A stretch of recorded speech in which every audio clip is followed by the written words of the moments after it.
그래서 아크로솔 포레스트는 이 기본 배치가 어떻게 되는지에 대해서 요번 영상에서 짚고 다음 영상에서는 그냥 시황 전담을 하고 제가 끌 거기 때문에 요번 영상에서 요거 꼭 이해를 하고 넘어가셨으면 좋을 것 같습니다. 눈에 띄는 게 하나가 있죠. 굉장히 화제가 된 거래가 있어요. 130억의 신고가가 나오게 되면서 그 펜트 세대 거래된 건 어디가 거래된 건지 그런 거에 대해서 한번.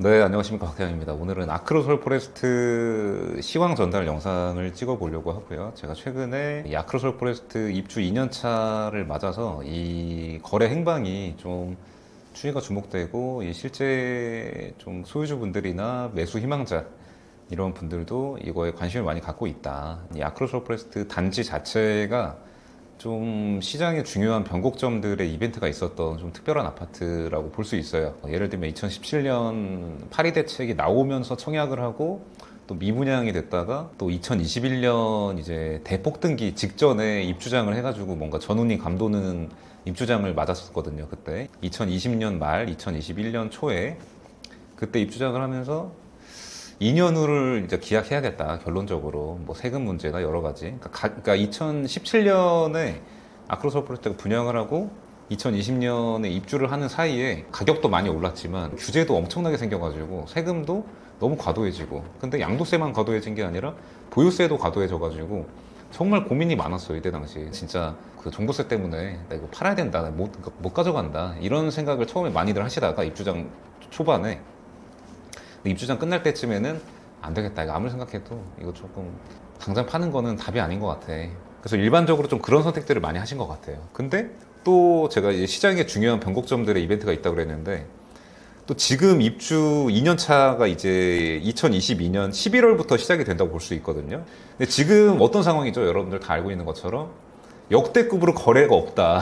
역대급으로 주택 거래가 없다고 하는 상황에 2년 차를 맞은 거예요. 또 이게 매수자 측 관점에서 볼 때는 지금 아크로솔 포레스트에 전세로 거주하고 있는 분들 중에는 꽤 많은 비율이 예비 매수자분들이 많아요. 왜냐하면 그때 당시에 그 자금력도 있고 아크로솔 포레스트 한번 거주해보고 싶어. 근데 첫 번째 이유는 원하는 매물이 없어서 일단 전세로 2년 살아보자, 이런 경우가 많았고, 두 번째로는 이게 가격이 어느 정도가 적정한 건지 모르겠어. 이거는 비교 대상도 잘 없다고 볼 수 있어요. 사실 갤포는 좀 연식이 좀 됐고 트리마즈는 사실 아크로솔 포레스트는 좀 느낌이 달라요. 소형평수 위주라서. 그래서 가격이 어느 게 적정할까, 여러 가지로 지금 아크로솔 포레스트 전세로 거주하고 있는 매수 희망자분들은 2년 살아보니까 괜찮아. 가격 괜찮으면 살만해. 근데 이런 뷰 특화된 주상복합 초고층 아파트들은 당연히 이런 좀 선호하는 층 또는 향 이런 것들이 있기 마련인데, 게다가 2년 살아봤으니까 더 명확하게 알겠죠. 근데 그런 것들의 매물이 나오냐, 그리고 가격은 어떻게 나오냐, 이제 이런 것들이 좀 중요하다고 볼 수 있어요. 그리고 또 다른 관점으로의 관전 포인트는 최근에 이제 전월세 시장에서 월세가 좀 강세고 전세가 약세다, 이런 얘기들을 많이 하잖아요. 전세 가격이 뭐 강남도 빠진다, 막 이런 상황들이 연출이 되고 있는데, 그러면 이런 하이엔드 아파트, 초고가 아파트 아크로솔 포레스트는 어떨까, 이런 거에 대해서 좀 주목이 된다고 볼 수 있는데, 결론부터 말씀드리면 달라요. 일반적인 아파트 시장이랑 지금 흘러가는 게 달라서 굉장히 흥미롭고, 매매 거래 시장은 소유주분들도 주목하고 매수 희망자분들도 2년차를 기다리고 있었는데 결론적으로 또 조용합니다. 그런 거에 대해서 좀 이야기를 해보도록 할게요. 사실 이게 지금 두 번째 찍는 영상인데, 첫 번째 찍은 영상이 지금 날아가 버려가지고 두 번째로 찍는 영상인데 한번 파이팅 해보도록 하겠습니다. 일단 이 화면이 지금 네이버에 아크로솔 포레스트 딱 치면 나오는 화면인데, 지금 눈에 띄는 게 하나가 있죠. 굉장히 화제가 된 거래가 있어요. 130억의 신고가가 나오게 되면서 지금 전반적으로 부동산 뭐 하락기, 조정기 막 이런 분위기가 팽배한 상황인데, 이런 아크로솔 포레스트 같은 하이엔드 아파트, 초고가 아파트는 뭐 상관이 없나? 뭐 대형은 상관이 없나? 막 이런 기사들도 굉장히 많이 나왔던 그런 거래인데, 또 이 거래 금액을 보고 이게 펜트하우스가 거래가 됐나 보다, 이 아크로솔 포레스트 안에서 가장 비싼 세대가 거래가 됐나 보다, 이렇게 생각하는 경우가 또 많을 수 있는데, 결론부터 말씀드리면 펜트 세대가 거래된 건 맞는데 가장 비싼 세대는 또 아니에요. 어떤 건지 한번 설명을 드려보도록 하겠습니다.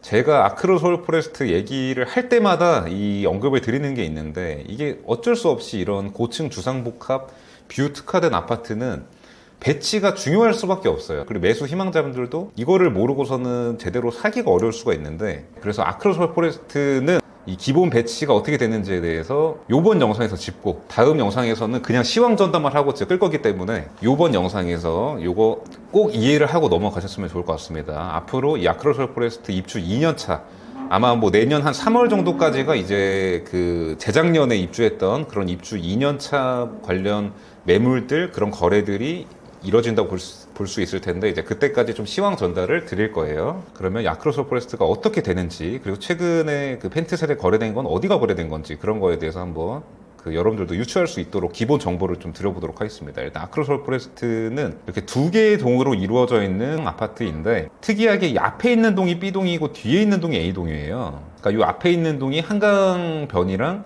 서울숲이랑 더 가까이 있는 그런 동이라고 볼 수 있고 가장 많은 세대수를 갖고 있는 게 62평형인데 62평형이 주력평형이에요. 62평형이 요렇게 양 날개에 들어가 있습니다. 그리고 일반 세대 중에 가장 크고 로열 배치로 되어 있다고 할 수 있는 게 77평형입니다. 77평형. 77평형이 여기 이렇게 들어가 있는데 그럼 호실 배치가 어떻게 되냐? A동, B동이 똑같아요. 호실 배치가. 여기가 1호 라인, 2호 라인, 3호 라인 이렇게 됩니다. 1호 라인, 2호 라인, 3호 라인 이렇게 돼요. 그러니까 62평형이 1호, 2호에 있고 77평형이 3호 라인에 있는 거죠. 근데 예외적으로 이 10층 아래 호실에 이 3호 라인만 37평형 2개가 들어가게 됩니다. 37평형 2개가. 그러니까 원래는 77평형 1개가 이 라인을 통째로 쓰는 건데 10층 아래로 내려가게 되면은 37평형이 이렇게 2개가 들어가게 돼요. 그럼 호실 배치가 어떻게 되냐? 1호, 2호, 3호, 4호 이렇게 됩니다. 여기도 똑같이 1호, 2호, 3호, 4호 이렇게 돼요. 여기까지가 기본 배치입니다. 그러면 이번에 펜트 거래된 건 어디가 된 거냐? 왜 아크로솔 포레스트에서 가장 비싼 세대가 아닐 거라고 얘기를 하냐? 그게 왜 그러냐면 제가 아까 말씀드렸죠. 여기에 62평형이 이렇게 있고 여기에 77평형이 이렇게 있다고 말씀드렸죠. 그러면은 이미 여기 일반 세대들 중에 62평형이랑 77평형은 한 층을 통째로 쓰는 컨셉인데 그럼 펜트 세대는 보통 더 넓어지거나 뭐가 좋아져야지 그런 비싼 가격을 형성할 수 있지 않겠습니까? 그리고 이번에 거래된 거는 무려 130억이기 때문에 일반 세대 대비 거의 2배 정도의 가격을 했단 말이에요. 근데 이미 한 층을 통째로 쓰고 있는데 그럼 뭐 이렇게 통째로 쓸 건 아닐 거고 어떻게 가능할까? 한번 생각을 해보시면은 듀플렉스 형태로 2개 층을 쓰게 됩니다. 근데 물론 바닥 면적이 2배가 되진 않아요. 왜냐면 이런 펜트 세대의 컨셉의 그런 듀플렉스 주택에서는 보통 위에 층을 뭔가 이렇게 반으로 쪼개가지고 우리가 무슨 외국 영화 같은 데서 보는 것처럼 그 상층부에서 하층부를 내려다볼 수 있는 컨셉. 그러니까 PH119나 최근에 뭐 갤러리 832 같은 컨셉이 이제 그런 컨셉이라고 볼 수 있죠. 그래서 아무튼 공간을 2배를 쓰게 됩니다. 2개 층을 쓰게 돼서 펜트 세대도 요렇게 해서 4개가 있고 또 이렇게 해서 2개가 있습니다. 그러니까 총 4개 더하기 2개 해서 총 6개가 있는데 이번에는 이 4개에 해당되는 것 중에 하나가 거래가 된 거예요. 그러니까 이 62평형 라인에 있는 1호, 2호 라인에 있는 것 중에 맨 꼭대기층에 있는 펜트 세대가 하나가 거래가 된 거죠. 그러니까 분양가도 그렇고 이제 추후에 그 생기게 될 시세도 그렇고 여기 1호, 2호에 있는 펜트 세대들보다 여기 3호 라인에 있는 펜트 세대가 면적도 조금 더 넓고 배치적으로도 이제 앞에 나와 있기 때문에 더 비싼 가격을 형성할 확률이 높다. 그래서 이번에 거래된 130억 펜트 세대는 여기 1호, 2호 라인에 있는 62평형 펜트 중에 하나다. 네, 그래서 이 아크로솔 포레스트라는 단지 안에서 가장 비싼 세대가 아니라고 얘기하는 게 이제 그런 의미고, 그러니까 일반적으로 볼 때 그렇다는 겁니다. 일반적으로 볼 때. 왜냐면 이 3호 라인 펜트는 지금까지 이제 거래된 사례가 없기 때문에. 근데 분양가는 당연히 더 비싸죠. 아무튼 이렇게 됩니다.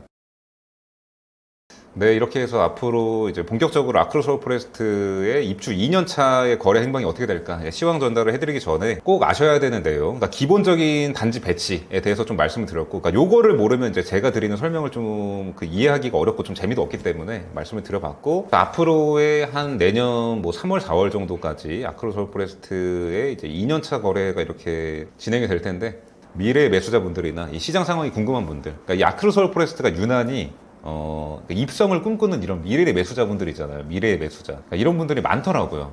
그러니까 왜냐면 우리가 뭐 DH자의 개포, 내가 꼭 저기 입성한다. 아니면 뭐 서초그랑자에 내가 꼭 입성한다. 이런 얘기는 잘 안 하잖아요. 근데 아크로솔 포레스트는 내가 저기 몇 년 안에 입주한다. 뭐 이런 분들이 많이 계시고, 최근에 이메일이랑 DM으로 이제 저한테 막 간단한 질문 같은 걸 주시면은 저도 궁금해서 이제 여쭤보거든요. 이런 하이엔드 부동산에 대해서 바라보는 시각이나 이런 거에 대해서 좀 궁금해서 몇 가지 질문을 드리면은, 그러니까 오히려 뭐 나이는 한나물 나 저기 내고 가야지 뭐 이런 것들보다 또 가격이 아크로솔 포레스트가 좀 더 접근성이 좋기도 하고 이렇기 때문에 많이들 궁금해 하시더라고요. 그래서 내년 3월까지 한번 잘 따라와 보시길 바라고, 다음 영상부터는 이 시황 전달에 좀 초점을 맞춰서 간단간단하고 좀 여러분들이 이해하기 쉽게 한번 전달을 드려보도록 하겠습니다.